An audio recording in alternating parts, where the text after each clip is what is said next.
La plataforma Stop Macroparc Eòlic Marí continua treballant perquè no es desenvolupi el projecte de parc eòlic marí flotant que les empreses Sener i Bullfloat Energy han projectat davant el Golf de Roses amb una 80ena d'aerogeneradors de més de 240 metres d'alçada.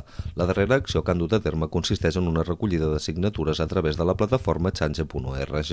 Amb aquesta campanya volen donar visibilitat a la plataforma constituïda fa uns mesos per lluitar contra el projecte del parc eòlic marí Tramuntana i alhora donar a conèixer l'impacte socioeconòmic i paisatgístic negatiu que pot tenir pel territori si finalment es tira endavant. La recollida es va iniciar el passat divendres i en 4 dies ja han recollit 3.800 signatures de les 5.000 que volen aconseguir.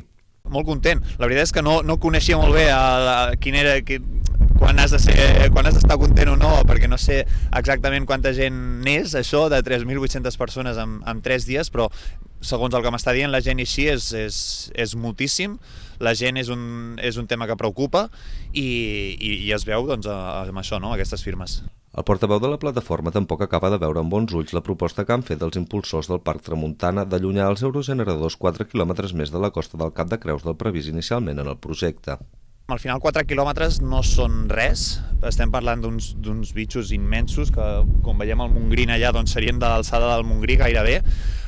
Ells parlen poden dir moltes coses, però fins que no ho veiem oficialment presentat al Ministeri i què és el que realment ells proposen, tampoc t'ho pots creure. La plataforma Stop Macroparc Eòlic Marí ja està treballant a l'organització de més accions per mostrar la seva disconformitat al projecte, les quals es donaran a conèixer ben aviat.